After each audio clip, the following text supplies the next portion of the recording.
guys, today's video is going to be a sit down video and I'm really excited. I know you guys really love these sit down videos and this one is going to be just like an overlook of the first year of becoming a mom and having Riley for the first year. So I'm gonna be talking about our challenges, basically just all the ups and downs and just being really real and raw with you guys and telling you the honest truth about the challenges of the first year. I mean, there's a lot of rewarding moments where you get to see them grow, but there's a lot of challenging portions too, where there's a lack of sleep and are they hitting their milestones and just struggles that you may have. So I'm really excited to get into this video, but I do want to let you know that a portion in the video later on is going to be sponsored by Enfamil. And you guys know that we used Enfamil Inspire throughout Riley's first year of life and I absolutely love it. So I'll be talking more about that later on in the video. But let's just go ahead and get into the beginning of our year and our journey with Riley. To start off my journey, we're gonna start with delivery. And I'm not gonna go crazy in depth with every single scenario of my delivery because I have a whole labor and delivery vlog from inside the hospital. I have a birth story. I have all that fun stuff down below. If you guys want to check it out, I'll do like a playlist. But anyway, starting off with my delivery, I went into labor October 11th. That was 9 days earlier than my due date, but I had a feeling I was going to be early because I was so far progressed. I was already 100% effaced and 3 centimeters dilated at that time, like for my last checkup. So I knew I was going to be early. My water broke out of nowhere. I had no idea what it was because it wasn't the gush that you see in movies. I had a slow leak. So it broke and I was like, that was a weird thud. And then as like I sat down and then I shifted, I felt water come out and I was like, what's going on? Did I pee my pants? And then I kind of got up to go to the bathroom and then I noticed as I was moving, there was more liquid coming out. And I was like, I think my water broke. So therefore we headed to the hospital and we got to the hospital about 5 p.m. and then I delivered at 4:01 a.m. So I had a really easy delivery. I had a 1st degree tear, which really wasn't really much of a 1st degree tear. I think I had like 1 or 2 stitches of that. Like I had barely any tearing. I didn't get the epidural until like midnight, I think. They were really holding me off on it, which made me mad because I handled pain really well, which you'll see in the labor and delivery vlog. And I thought I was just normal, but then I saw my sister and then I read all the comments and everyone was like, oh my God, you are so calm. Like I was screaming in my delivery room and I was like, really? I guess when I'm in pain, I just breathe and I stay calm and I just don't talk. So that's the most important thing is if you are about to deliver, learn to breathe. That is the biggest thing. If you tense up, you will make it so much worse for yourself.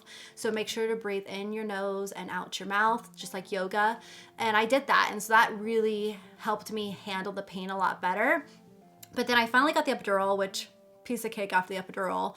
And I delivered her. I did less than 40 minutes of pushing. It was just like really quick. So I had a very easy delivery. So I'm very thankful for that. So my biggest tips there are while you're pregnant, make sure you're walking a ton, make sure you're staying active. I noticed that the ones that tend to stay active and also keep it down to the recommended weight gain tend to have an easier delivery. I've noticed that very commonly across them.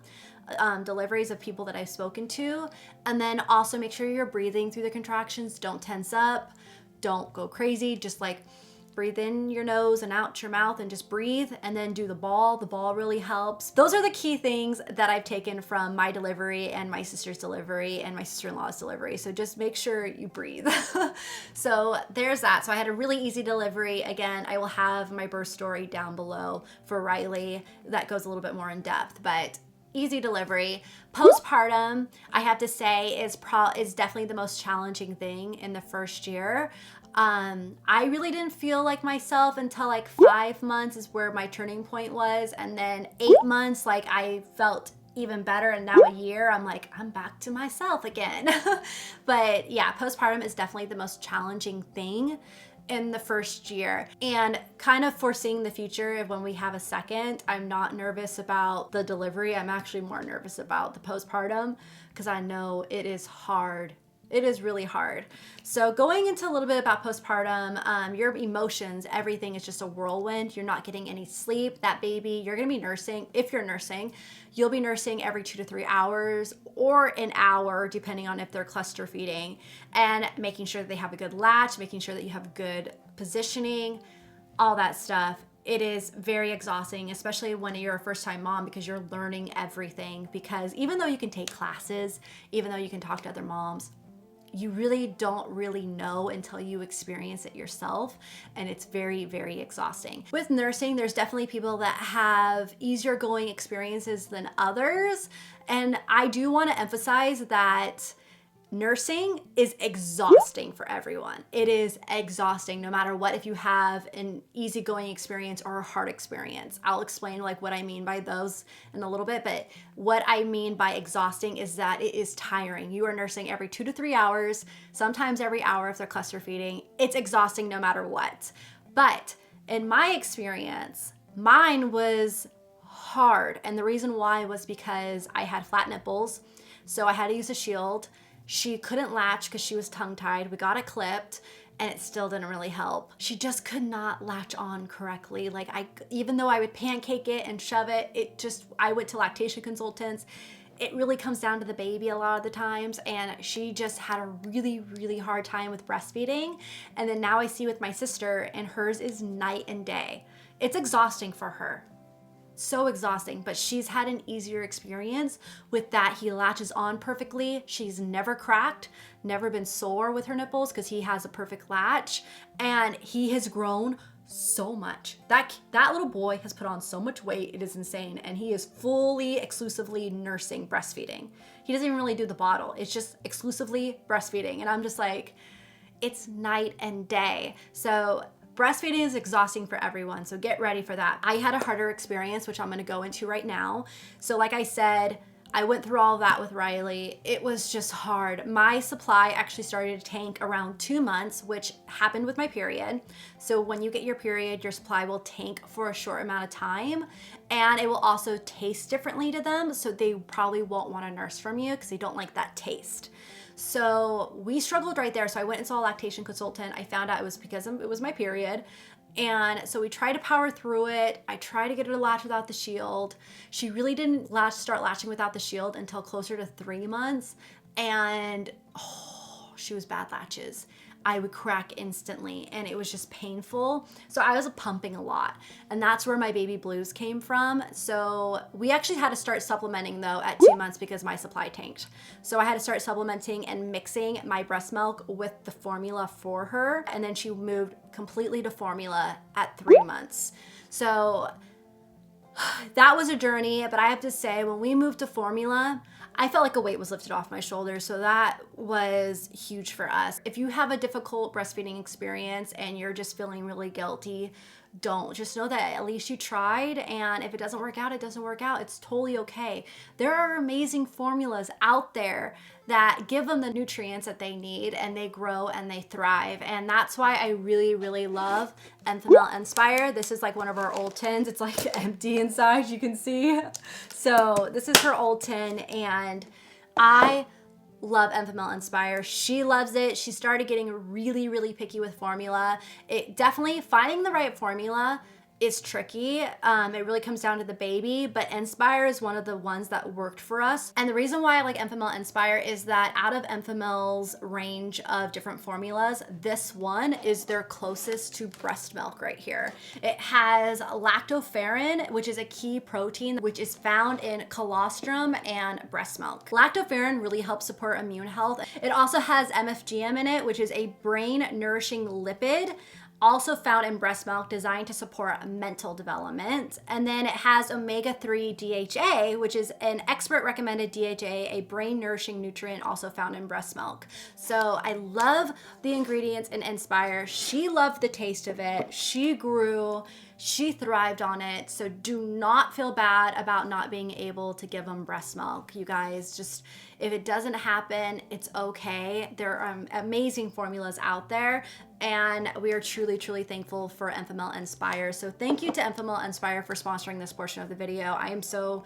happy to be able to work with them and share our experience with it over the first year of her life. Next up, looking over the first year, there's this thing called sleep regressions, and boy, are they real. So we really didn't get a good solid sleep regression until 10 months.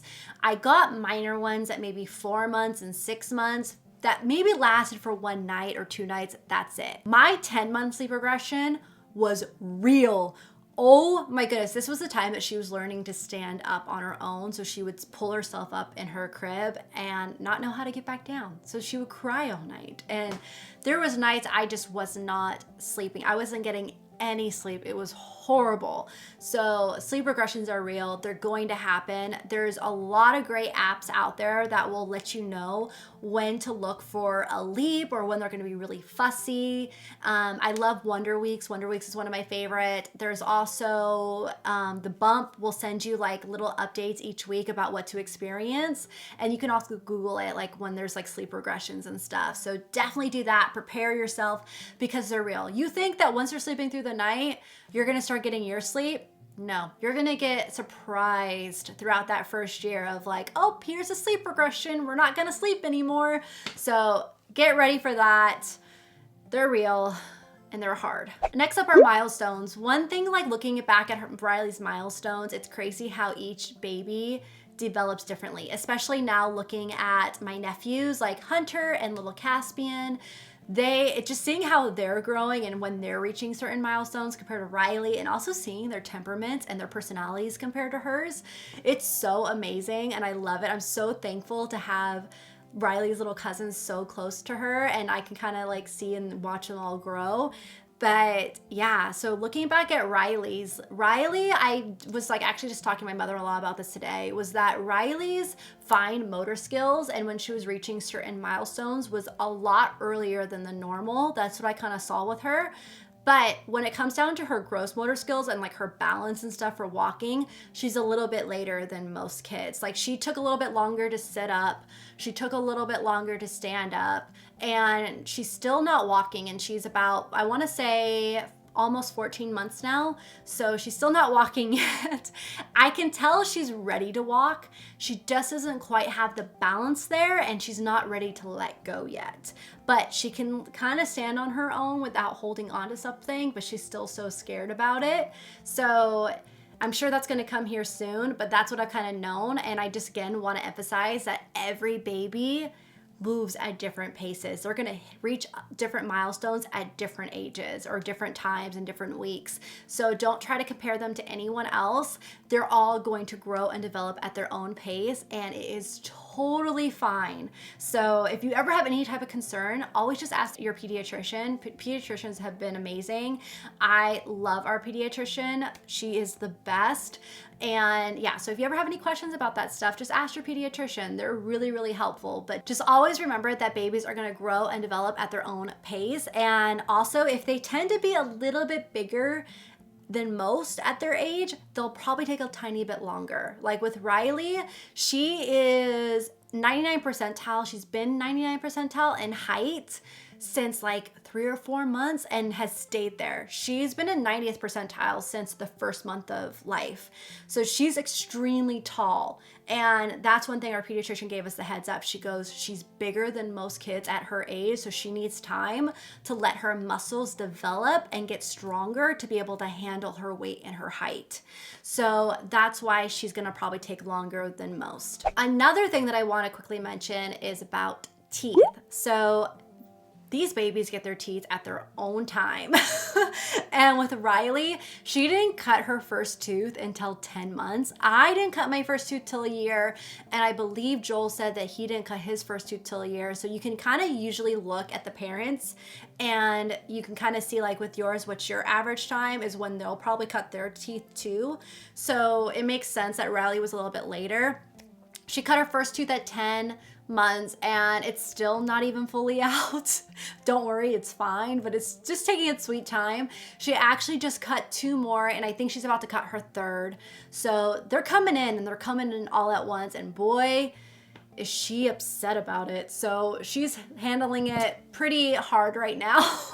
But yeah, so they can get teeth as early as like 4 months or even earlier than that. I think I had one friend get, her baby got a tooth at like 3 months, which is crazy. They usually get them around 6 months, but if they're later, it's usually closer to a year.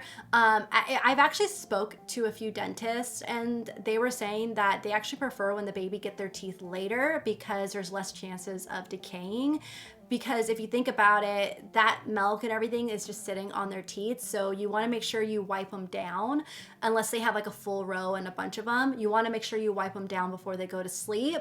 So you never want to do the bottle to sleep or do the milk to sleep, because it will just rot their teeth. Also really good like organic non-fluoride toothpaste for babies out there too. That's what I use for Riley right now. I do this little toothbrushing thing. I'll have it linked down below, and I do that for her each night before she goes to sleep to make sure everything is off of there, so I don't have to worry about any decaying or anything.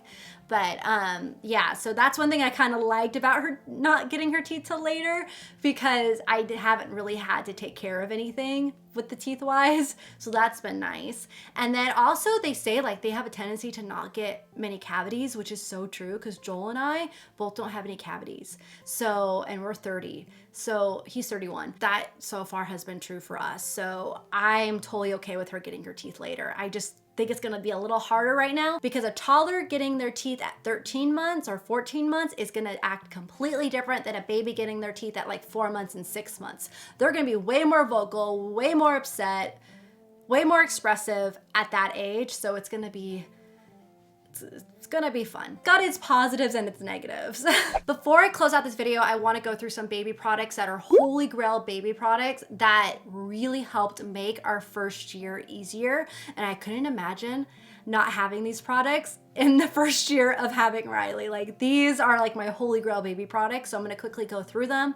I'll have the pictures pop up here, and I'll have all the links down below for you guys. So the first thing is a pacifier, and that is amazing because it allows them to be able to soothe themselves, and it's a lifesaver. So I definitely recommend a passy if they take one. You can definitely wait until you're ready for them to be at their birth weight to make sure you establish nursing and they establish the latch.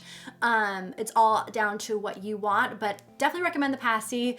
It's amazing, and it saved us so much. The only passy that Riley would take was the Advent Ultra Air passy. It had this like texture on it that was different than the Mams, and it allowed her to be able to grip it easier, and it stayed in her mouth. So that was the only passy that we used until she was like 5-6 months, and then she got into the Wubba-Nubs.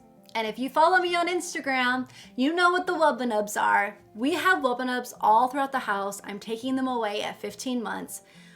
Pray for me when I take these things away, because it's gonna be hell in this house. She just grabs them in the middle of the night and puts herself right back to sleep if she wakes up. So I'm gonna be taking away that sleep aid, which is gonna be so hard, but I love the Wubba-Nubs that first year. It allowed me to sleep, you guys. It's crazy though how she changed, because she went from only taking the Advent Ultra Air. She wouldn't take the Soothie, she wouldn't take the Mam, she wouldn't take Tommy Teepee, she wouldn't take any of those. But then when she got to about 5-6 months, she fell in love with Wubba-Nub. So there's that. Next up is the Shusher, and the Shusher is a lifesaver. You guys, you need the Shusher. We actually got 2 of them, one at our gender reveal, and then one from like a baby shower gift. I was like one of Joel's old co-drivers on his old team, and he's like, you need this. This changes everything. And it truly does. You will even see a lot of newborn photographers use it, and it's awesome. There's a lot of people that say, oh, I already have a sound machine. I'm like, no, this Shusher does a different type of sound that just calms them immediately. And we still use it to this day. So our night routine with her is we turn on the little Hatch Baby Rest, which I'll talk about next. I turn that on, it has its music, and then I turn on the Shusher, and that's how she goes to sleep. That is our routine. She knows it. It goes everywhere with us till this day. So if you guys are trying to do a baby shower gift, get the Shusher. It is, the mom will forever thank you. So love the Shusher. That one I highly recommend. And I think it's like $15 or less than that. It's like this little orange white thingy. It's amazing. So love that. And then going next into the Hatch Baby Rest sound machine.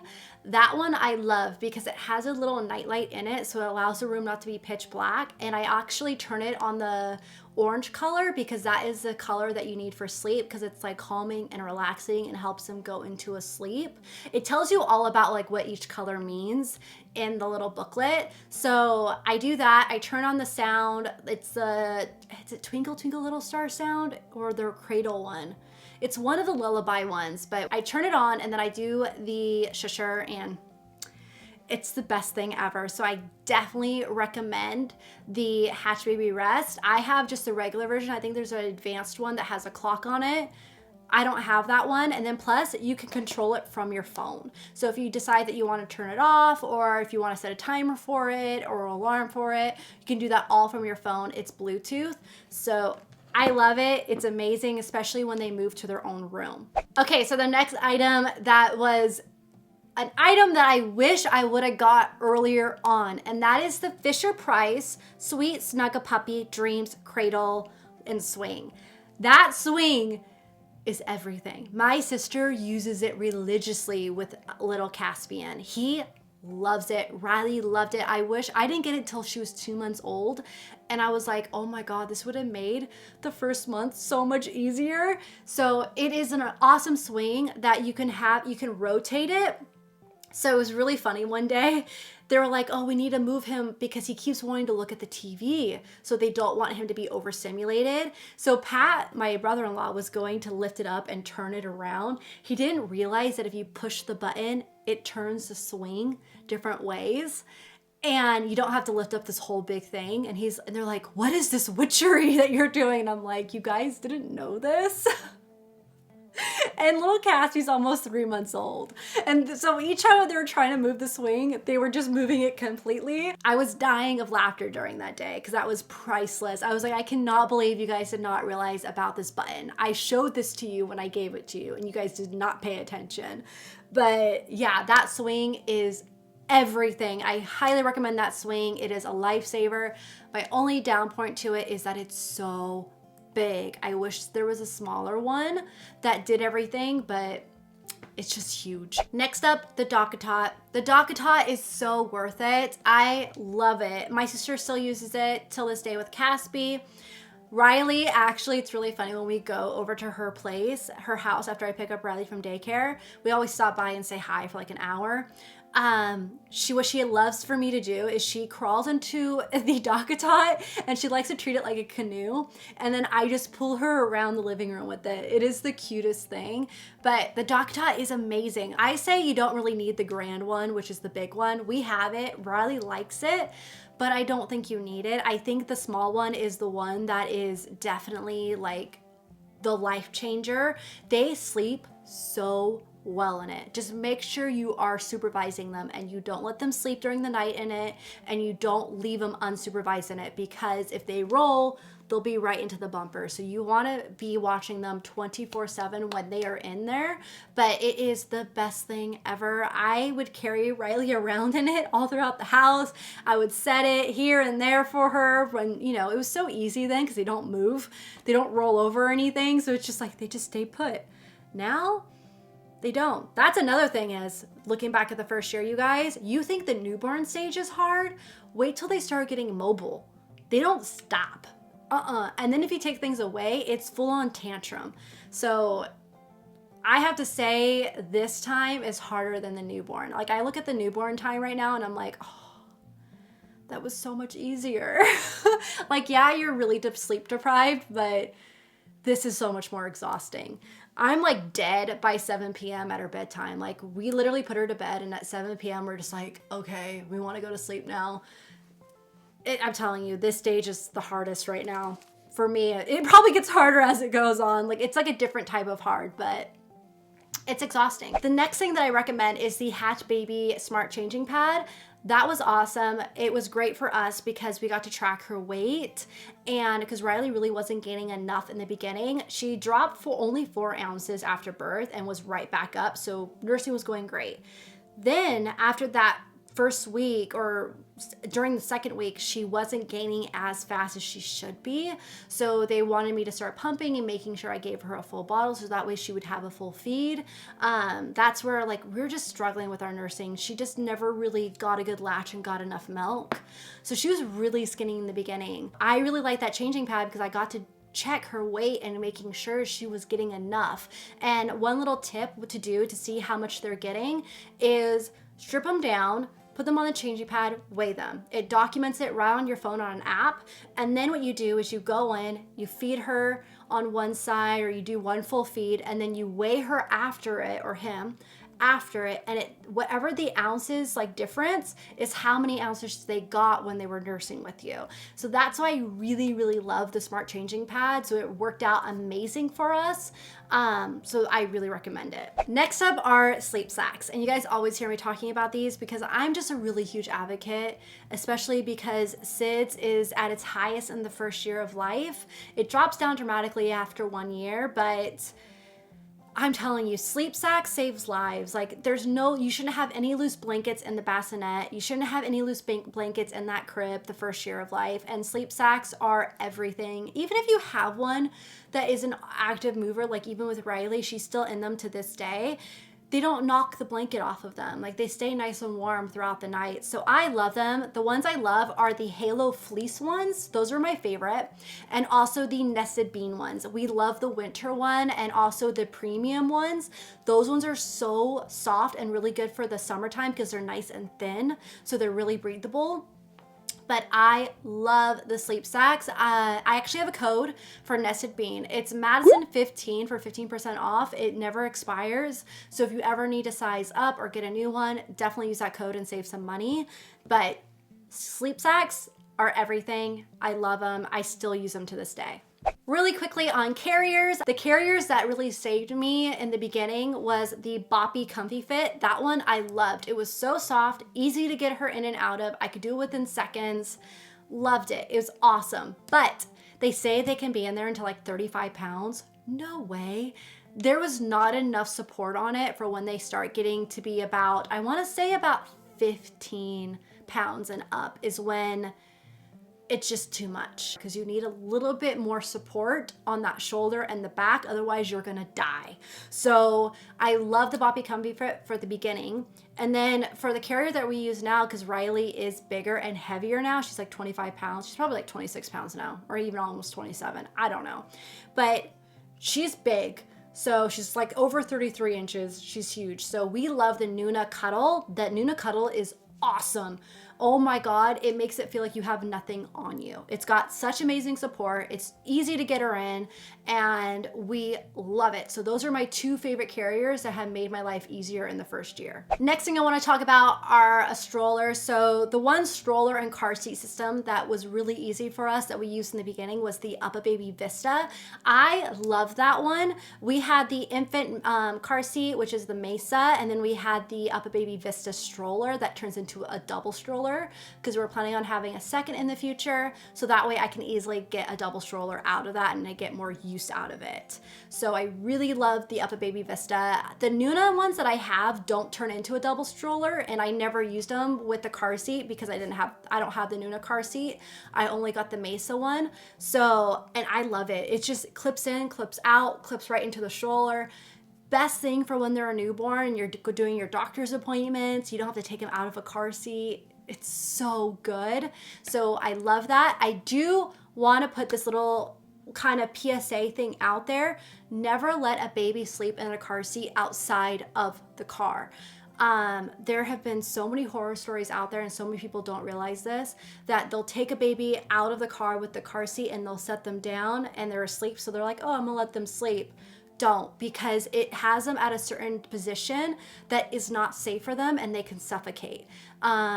There's just been horror stories, and a lot of people, I'm surprised, don't know this, but don't ever let them sleep in that car seat out of the car, because of the way that they're sitting, it can suffocate them. So just as I wanted to put that in here. But we love the UPPAbaby. It was super easy, convenient for us.